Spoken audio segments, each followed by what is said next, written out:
ನಮಸ್ಕಾರ ಸ್ನೇಹಿತರೆ, ಇವತ್ತಿನ ಈ ಒಂದು ವಿಡಿಯೋದಲ್ಲಿ ರಾಜ್ಯದಲ್ಲಿ ನಡೆಯುತ್ತಿರುವ ಪ್ರಮುಖ ಸುದ್ದಿಗಳು ನಿಮಗೆ ಸಿಗಲಿದೆ. ರಾಜ್ಯ ಕಾಂಗ್ರೆಸ್ ಪವರ್ ಫೈಟ್ ಗೆ ಕ್ಲೈಮ್ಯಾಕ್ಸ್ ಸಿಕ್ಕಿದೆ. ನಾಯಕತ್ವ ಬದಲಾವಣೆ ಚರ್ಚೆಗೆ ಮುಹೂರ್ತ ನಿಗದಿಪಡಿಸಿದ ಹೈಕಮಾಂಡ್. ಇದರ ಜೊತೆಗೆ ಎಲ್ಪಿಜಿ ಗ್ಯಾಸ್ ಮತ್ತು ಬಿಪಿಎಲ್ ಕಾರ್ಡ್ದಾರರಿಗೆ big shock. PM Kisan Samman Nidhi ಯೋಜನೆಯ 23ನೇ ಕಂತಿನ ಹೊಸ ಅಪ್ಡೇಟ್ ಸೇರಿದಂತೆ ಗೃಹ ಲಕ್ಷ್ಮಿ ಯೋಜನೆಯ ಫಲಾನುಭವಿಗಳಿಗೆ ಹಣ ಜಮಾವಣೆಯ ಬಗ್ಗೆ ಪ್ರಮುಖವಾದ ಮಾಹಿತಿ. ಇದೇ ರೀತಿ ಇಂದಿನ ಚಿನ್ನ ಮತ್ತು ಬೆಳ್ಳಿ ದರ ಎಷ್ಟಿದೆ ಎಂಬ ಸಂಪೂರ್ಣ ಮಾಹಿತಿ ಒಂದು ವಿಡಿಯೋದಲ್ಲಿ ನೋಡೋಣ. ಈ ಒಂದು ವಿಡಿಯೋನ ಕೊನೆ ತನಕ ನೋಡಿ. ಮಾಹಿತಿ ಇಷ್ಟವಾದಲ್ಲಿ ಲೈಕ್ ಮತ್ತು ಶೇರ್ ಮಾಡುವುದನ್ನು ಕೂಡ ಮರೆಯಬೇಡಿ. ಹಾಗಾದ್ರೆ ಬನ್ನಿ ವೀಕ್ಷಕರೇ, ಮೊದಲನೆಯ ಒಂದು ಪ್ರಮುಖ ಅಪ್ಡೇಟ್ ಏನೆಂದು ನೋಡೋಣ. ಕಳೆದ ಕೆಲವು ತಿಂಗಳಿಂದ ರಾಜ್ಯ ರಾಜಕೀಯದಲ್ಲಿ ಭಾರಿ ಸಂಚಲನ ಮೂಡಿಸಿರುವ ಕಾಂಗ್ರೆಸ್ ನಾಯಕತ್ವ ಬದಲಾವಣೆ ಕುರಿತಾಗಿ ಚರ್ಚೆಗಳಿಗೆ ಇದೀಗ ಹೈಕಮಾಂಡ್ ತೆರೆ ಎಳೆಯಲು ಮುಂದಾಗಿದೆ. ಸಿಎಂ ಸಿದ್ದರಾಮಯ್ಯ ಮತ್ತು ಉಪಮುಖ್ಯಮಂತ್ರಿ ಡಿಕೆ ಶಿವಕುಮಾರ್ ನಡುವಿನ ಈ ಪವರ್ ಫೈಟ್ ಗೆ ಮುಕ್ತಾಯ ಹಾಡಲು ದೆಹಲಿ ನಾಯಕರು ಮುಹೂರ್ತ ಫಿಕ್ಸ್ ಮಾಡಿದ್ದಾರೆ. ಹೌದು, ಮೇ 15ರ ಆಸುಪಾಸಿನಲ್ಲಿ ನಿರ್ಣಾಯಕ ಸಭೆ ಮೂಲಕ ಪ್ರಕಾರ ಮೇ 15ರ ಒಳಗೆ ಮುಖ್ಯಮಂತ್ರಿ ಸಿದ್ದರಾಮಯ್ಯ ಮತ್ತು ಉಪಮುಖ್ಯಮಂತ್ರಿ ಡಿಕೆ ಶಿವಕುಮಾರ್ ಅವರನ್ನು ದೆಹಲಿಗೆ ಕರೆಸಿಕೊಳ್ಳಲು ಹೈಕಮಾಂಡ್ ತೀರ್ಮಾನಿಸಿದೆ. ಈ ಸಭೆಯಲ್ಲಿ ರಾಜ್ಯದ ನಾಯಕತ್ವ ಬದಲಾವಣೆ ಹಾಗೂ ಸಂಪುಟ ಪುನರ್ರಚನೆಯ ಕುರಿತು ಸುದೀರ್ಘ ಚರ್ಚೆ ನಡೆಸಿ ಗೊಂದಲಗಳಿಗೆ ಅಂತಿಮ ಪರಿಹಾರ ಕಂಡುಕೊಳ್ಳುವ ಸಾಧ್ಯತೆ ಇದೆ. ಇದೇ ಅಷ್ಟೇ ಅಲ್ಲ, ಇದೀಗ ಬಂದಿರುವ ಮತ್ತೊಂದು ಮುಖ್ಯ ಮಾಹಿತಿ ಏನೆಂದರೆ ಮುಖ್ಯಮಂತ್ರಿ ಸ್ಥಾನಕ್ಕೆ ರಾಜೀನಾಮೆ ನೀಡುವ ಪ್ರಶ್ನೆ ಇಲ್ಲ ಎಂದು ತೃಣಮೂಲ ಕಾಂಗ್ರೆಸ್ ನಾಯಕಿ ಮಮತಾ ಬ್ಯಾನರ್ಜಿ ಹೇಳಿದ್ದಾರೆ. ಹೌದು ವೀಕ್ಷಕರೇ, ಚುನಾವಣೆ ಸೋಲಿನ ಬಳಿಕ ಸುದ್ದಿಗೋಷ್ಠಿಯಲ್ಲಿ ಮಾತನಾಡಿರುವ ಅವರು, ಇದು ಜನಾದೇಶವಲ್ಲ, ಬದಲಾಗಿ ಪಿತೂರಿ ಫಲಿತಾಂಶವಾಗಿದೆ ಎಂದು ಅವರು ದೂರಿಸಿದ್ದಾರೆ. ಈಗ ಮತ್ತೊಂದು ಅಪ್ಡೇಟ್ ಬರುತ್ತಿದೆ. ತಮಿಳುನಾಡಿನಲ್ಲಿ 234 ಕ್ಷೇತ್ರಗಳಲ್ಲಿ 108 ಪೈಕಿ ಗೆದ್ದಿರುವ ದಳಪತಿ ನಟ ವಿಜಯ್ ನೇತೃತ್ವದ ಟಿವಿಕೆ ಪಕ್ಷವು ಇದೀಗ ತಮಿಳುನಾಡಿನಲ್ಲಿ ಮೊದಲ ಬಾರಿ ಸರ್ಕಾರ ರಚನೆಗೆ ಮುಂದಾಗಿದೆ. ಹಾಗಾಗಿ ಈಗಾಗಲೇ ಎಡಿಎಂಕೆ ಜೊತೆ ಮೈತ್ರಿ ತಿರಸ್ಕರಿಸುವ ವಿಜಯ್ ಕಾಂಗ್ರೆಸ್ ಹಾಗೂ ಎಡ ಪಕ್ಷಗಳ ಜೊತೆಗೆ ಕೈ ಜೋಡಿಸಿ ಸರ್ಕಾರ ರಚನೆ ಮಾಡುವ ಸಾಧ್ಯತೆ ಇದೆ ಎಂಬ ಮಾಹಿತಿ ಈಗ ತಿಳಿದು ಬರುತ್ತಿದೆ. ಈಗ ರಾಜ್ಯದ ಪ್ರಮುಖ ಯೋಜನೆಗಳ ಅಪ್ಡೇಟ್ ಬರುತ್ತಿದೆ. ಗೃಹ ಲಕ್ಷ್ಮಿ ಯೋಜನೆಯ ಫಲಾನುಭವಿಗಳಿಗೆ ಮಹತ್ವದ ಮಾಹಿತಿ ಬಂದಿದೆ. ಮೇ ತಿಂಗಳ 15ನೇ ಒಳಗಾಗಿ ಗೃಹ ಲಕ್ಷ್ಮಿ ಯೋಜನೆಯ 30ನೇ ಕಂತಿನ ಹಣ ಗೃಹಿಣಿಯರ ಖಾತೆಗೆ ವರ್ಗಾವಣೆಯಾಗಲಿದೆ. ಹೌದು ವೀಕ್ಷಕರೇ, ಮಹಿಳೆಯರು ಈಗ 30ನೇ ಕಂತಿನ ಹಣ ಪಡೆಯಲಿದ್ದು 2,000 ರೂಪಾಯಿ ಮೇ 15ರ ಒಳಗಾಗಿ ಮಹಿಳೆಯರ ಖಾತೆಗೆ ವರ್ಗಾವಣೆಯಾಗಲಿದೆ. ಒಂದು ವೇಳೆ ಏಪ್ರಿಲ್ ಕಂತಿನ ಹಣ ಬಂದಿಲ್ಲ ಅಂದ್ರೆ ಮೇ ತಿಂಗಳ ಕಂತಿನ ಜೊತೆಗೆ ಮಹಿಳೆಯರಿಗೆ 4,000 ರೂಪಾಯಿ ಮತ್ತು ಪೆಂಡಿಂಗ್ ಹಣ ವರ್ಗಾವಣೆಯಾಗಲಿದೆ ಎಂಬ ಮಾಹಿತಿ ತಿಳಿದು ಬಂದಿದೆ. ಇದರ ಜೊತೆಗೆ ಈಗ ಯಾವ ಕಾರಣಕ್ಕೆ ಗೃಹಿಣಿಯರ ಖಾತೆಗೆ ಹಣ ವರ್ಗಾವಣೆ ಆಗುತ್ತಿಲ್ಲ ಎಂಬ ಮಾಹಿತಿಯೂ ಕೂಡ ತಿಳಿದು ಬಂದಿದೆ. ಹೌದು, ಕೆಲವು ಮಹಿಳೆಯರ ಬ್ಯಾಂಕ್ ಖಾತೆ ಸಮಸ್ಯೆ ಇದ್ದರೆ ಹಣ ವರ್ಗಾವಣೆ ಆಗುತ್ತಿಲ್ಲ.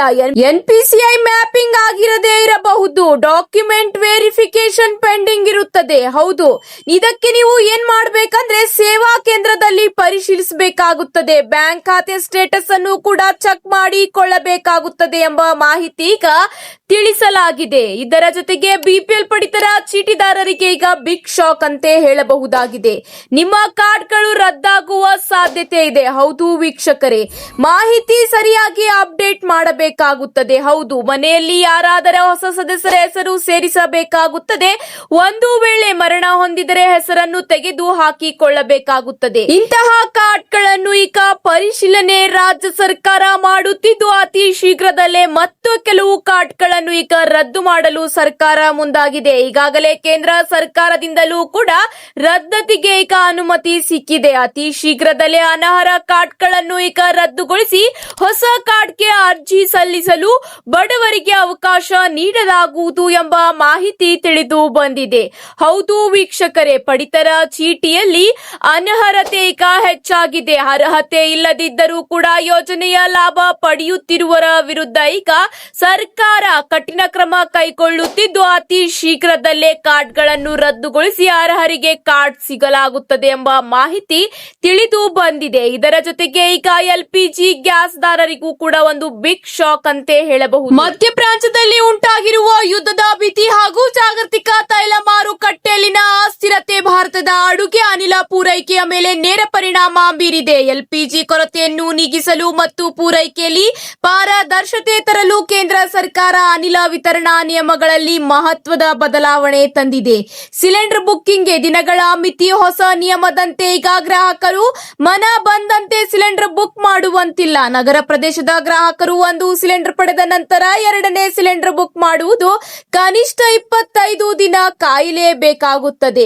ಗ್ರಾಮೀಣ ಭಾಗದಲ್ಲಿ ಈ ಅವಧಿಯನ್ನು 45 ದಿನಗಳಿಗೆ ನಿಗದಿಪಡಿಸಲಾಗಿದೆ. ಹೌದು ವೀಕ್ಷಕರೇ, ಈ ನಿಗದಿತ ಅವಧಿಗಿಂತ ಮುಂಚಿತವಾಗಿ ಬುಕ್ ಮಾಡಲು ಪ್ರಯತ್ನಿಸಿದರೆ ಸಾಫ್ಟ್ವೇರ್ ಅದನ್ನು ಸ್ವಯಂಚಾಲಿತವಾಗಿ ತಡೆ ಹಿಡಿಯಲಿದೆ. ಮೇ ತಿಂಗಳ ಆರಂಭದಲ್ಲೇ ಈಗಾಗಲೇ ವಾಣಿಜ್ಯ ಬಳಕೆಯ ಎಲ್ಪಿಜಿ ಸಿಲಿಂಡರ್ ಬೆಲೆಯಲ್ಲಿ ಬರೋಬ್ಬರಿ 993 ರಿಂದ 1,000 ರೂಪಾಯಿವರೆಗೆ ಏರಿಕೆ ಮಾಡಲಾಗಿದೆ.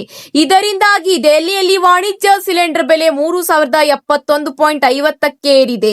ಇದೇ ರೀತಿ ಈಗ ಎಲ್ಪಿಜಿ ಬೆಲೆ ಕೂಡ ಏರಬಹುದು ಎಂಬ ಮಾಹಿತಿ ತಿಳಿದು ಬಂದಿದೆ. ಇದೇ ಅಷ್ಟೇ ಅಲ್ಲ, ಸಿಲಿಂಡರ್ ವಿತರಣೆಯಲ್ಲಿ ಅಕ್ರಮ ತಡೆಯಲು ಒಟಿಪಿ ಆಧಾರಿತ ವ್ಯವಸ್ಥೆ ಜಾರಿ ತರಲಾಗಿದೆ. ಗ್ರಾಹಕರು ಸಿಲಿಂಡರ್ ಪಡೆಯುವಾಗ ತಮ್ಮ ನೋಂದಾಯಿತ ಮೊಬೈಲ್ಗೆ ಬಂದ ಕೋಡ್ ಅನ್ನು ವಿತರಣಾ ಸಿಬ್ಬಂದಿಗೆ ನೀಡಲೇಬೇಕಾಗುತ್ತದೆ. ಈಗ ರಾಜ್ಯದ ರೈತರಿಗೆ ಒಂದು ಮಹತ್ವದ ಮಾಹಿತಿ ಬಂದಿದೆ. ಕೇಂದ್ರ ಸರ್ಕಾರ ಯೋಜನೆಯ 23ನೇ ಕಂತಿನ ಹಣಕ್ಕಾಗಿ ದೇಶದ ಕೋಟ್ಯಾಂತರ ರೈತರು ಕಾಯುತ್ತಿದ್ದಾರೆ. ಪಿಎಂ ಕಿಸಾನ್ ನಿಧಿ ಯೋಜನೆಯ ಫಲಾನುಭವಿಗಳಿಗೆ ಇಲ್ಲಿವರೆಗೆ 22 ಕಂತುಗಳು ವರ್ಗಾವಣೆಯಾಗಿದ್ದು 23ನೇ ಕಂತಿನ ಹಣ ಶೀಘ್ರದಲ್ಲೇ ವರ್ಗಾವಣೆಯಾಗಲಿದೆ. ಆದರೆ ರೈತರಿಗೆ ಮಹತ್ವದ ಒಂದು ಮಾಹಿತಿ ತಿಳಿಸಲಾಗಿದೆ. ಹೌದು ಸ್ನೇಹಿತರೆ, ಪಿಎಂ ಕಿಸಾನ್ ಪೋರ್ಟಲ್ ನಲ್ಲಿ ಕೆವೈಸಿ ಪೂರ್ಣಗೊಳಿಸಿದ ರೈತರಿಗೆ ಮಾತ್ರ 23ನೇ ಕಂತಿನ ಹಣ ಜಮಾವಣೆ ಆಗುತ್ತದೆ. ಇದನ್ನು ಅಧಿಕೃತ ಪೋರ್ಟಲ್ ಅಥವಾ ಹತ್ತಿರದ ಸಿಎಸ್ಸಿ ಕೇಂದ್ರದಲ್ಲಿ ಬಯೋಮೆಟ್ರಿಕ್ ಮೂಲಕ ಪೂರ್ಣಗೊಳಿಸಬಹುದು. ಅಥವಾ ರೈತರ ಬ್ಯಾಂಕ್ ಖಾತೆಗೆ ಆಧಾರ್ ಲಿಂಕ್ ಆಗಿರಬೇಕಾ. ಜೊತೆಗೆ ಆಧಾರ್ ವಿವರ ಮತ್ತು ಬ್ಯಾಂಕ್ ಖಾತೆಯಲ್ಲಿರುವ ಹೆಸರು ಹಾಗೂ ಮಾಹಿತಿ ಒಂದೇ ರೀತಿ ಇರಬೇಕೆಂಬ ಮಾಹಿತಿ ಈಗ ಕೂಡ ತಿಳಿದು ಬರುತ್ತಿದೆ. ಹೌದು, ಇದೇ ಅಷ್ಟೆಲ್ಲ, ಭೂಮಿಗೆ ಸಂಬಂಧಿಸಿದ ದಾಖಲಾತಿಗಳನ್ನು ನವೀಕರಿಸಲೇಬೇಕು. ಭೂ ದಾಖಲಾತಿಗಳಲ್ಲಿ ಯಾವುದೇ ದೋಷ ಕಂಡು ಬಂದರೆ ತಕ್ಷಣ ಕಂದಾಯ ಅಧಿಕಾರಿಗಳನ್ನು ಸಂಪರ್ಕಿಸುವಂತೆ ಈಗ ತಿಳಿಸಲಾಗಿದೆ. 23ನೇ ಕಂತಿನ ಹಣವನ್ನು ಜೂನ್ ತಿಂಗಳ ಮೊದಲ ವಾರದಲ್ಲಿ ಅಥವಾ ಜುಲೈ ತಿಂಗಳಲ್ಲಿ ರೈತರ ಖಾತೆಗೆ ವರ್ಗಾಯಿಸುವ ಸಾಧ್ಯತೆ ಇದೆ ಎಂದು ಉನ್ನತ ಮೂಲಗಳ ಪ್ರಕಾರ ಈಗ ಮಾಹಿತಿ ತಿಳಿದು ಬರುತ್ತಿದೆ. ಇದರ ಜೊತೆಗೆ ಇವತ್ತಿನ ಚಿನ್ನ ಮತ್ತು ಬೆಳ್ಳಿ ದರ ಎಷ್ಟಿದೆ? ಬೆಳ್ಳಿ ದರದಲ್ಲಿ ದೊಡ್ಡ ಬದಲಾವಣೆಯಾಗಿದೆಯಾ? ಚಿನ್ನ ಬೆಲೆ ಮತ್ತೆ ಏರಿಕೆನಾ ಇಳಿಕೆಯಾಗಿದೆಯಾ? ಇಂದಿನ ಸಂಪೂರ್ಣವಾದ ಮಾಹಿತಿ ಒಂದು ವಿಡಿಯೋದಲ್ಲಿ ನಿಮಗೆ ಸಿಗಲಿದೆ. ಹೌದು, ದೇಶಾದ್ಯಂತ ಚಿನ್ನ ಮತ್ತು ಬೆಳ್ಳಿ ಬೆಲೆಗಳು ಗಮನಾರ್ಹ ಕುಸಿತವನ್ನು ಕಾಣುತ್ತಿವೆ. ಮಲ್ಟಿ ಕಮಾಡಿಟಿ ಎಕ್ಸ್ಚೇಂಜ್ ನಲ್ಲಿ ಬೆಳ್ಳಿ ಬೆಲೆಗಳು 0.29ರಷ್ಟು ಇಳಿದು ಪ್ರತಿ ಕಿಲೋಗ್ರಾಂಗೆ 2,43,198ಕ್ಕೆ ತಲುಪಿದ್ದರೆ ಚಿನ್ನದ ಬೆಲೆ 10 ಗ್ರಾಂಗೆ 1,49,300ಕ್ಕೆ ಇಳಿದಿದೆ. ಹೌದು, 24 ಕ್ಯಾರೆಟ್ 1 ಗ್ರಾಂ ಚಿನ್ನದ ಬೆಲೆ 14,918 ರೂಪಾಯಿ ಇದೆ. ಇದೇ ರೀತಿ 1 ಕಿಲೋಗ್ರಾಂ ಬೆಳ್ಳಿಯ ಬೆಲೆ 2,55,000 ರೂಪಾಯಿ ಆಗಿದೆ. ಹೌದು ವೀಕ್ಷಕರೇ, ದಿನದಿಂದ ದಿನಕ್ಕೆ ಚಿನ್ನ ಮತ್ತು ಬೆಳ್ಳಿ ದರಗಳು ಇಳಿಯುತ್ತಾ ಬಂದಿದೆ. ಹೌದು, ಈಗ ಒಂದು ವಾರದಲ್ಲಿ ಚಿನ್ನದ ಬೆಲೆ ಸ್ವಲ್ಪ ಇಳಿಕೆ ಕಂಡು ಬಂದಿದೆ. ಇದೇ ರೀತಿ ಈಗ ಕೇರಳದಲ್ಲಿ ಇಂದಿನ ಚಿನ್ನದ ಬೆಲೆ 24 ಕ್ಯಾರೆಟ್ ಪ್ರತಿ ಗ್ರಾಂಗೆ 14,918 ರೂಪಾಯಿ ಇದ್ದರೆ 22 ಕ್ಯಾರೆಟ್ ಚಿನ್ನದ ಬೆಲೆ 13,675 ರೂಪಾಯಿ ಇದೆ.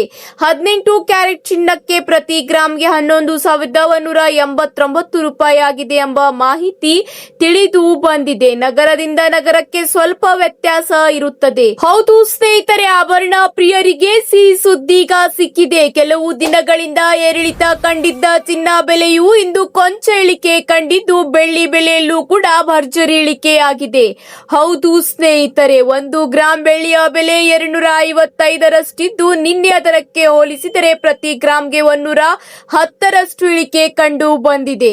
ಇದೇ ರೀತಿ ಚಿನ್ನದ ಬೆಲೆಯಲ್ಲೂ ಕೂಡ ಇಳಿಕೆ ಕಂಡು ಬಂದಿದೆ. ಹೌದು, ಆಭರಣ ತಯಾರಿಕೆಯಲ್ಲಿ ಹೆಚ್ಚಾಗಿ ಬಳಸಲಾಗುವ 22 ಕ್ಯಾರೆಟ್ ಚಿನ್ನದ ದರದಲ್ಲೂ ಇಂದು ಕುಸಿತ ಕಂಡು ಬಂದಿದ್ದು, ಬೆಂಗಳೂರಿನಲ್ಲಿ 10 ಗ್ರಾಂಗೆ ಈಗ 1,49,180 ರೂಪಾಯಿ ಆಗಿದೆ. ಹೌದು ವೀಕ್ಷಕರೇ, ಇದೇ ಅಷ್ಟೇ ಅಲ್ಲದೆ ಈಗ ಚಿನ್ನ 4,400 ರೂಪಾಯಿಗಳಷ್ಟು ಬೆಲೆ ಇಳಿಕೆಯಾಗಿದೆ ಎಂಬ ಮಾಹಿತಿ ತಿಳಿದು ಬಂದಿದೆ.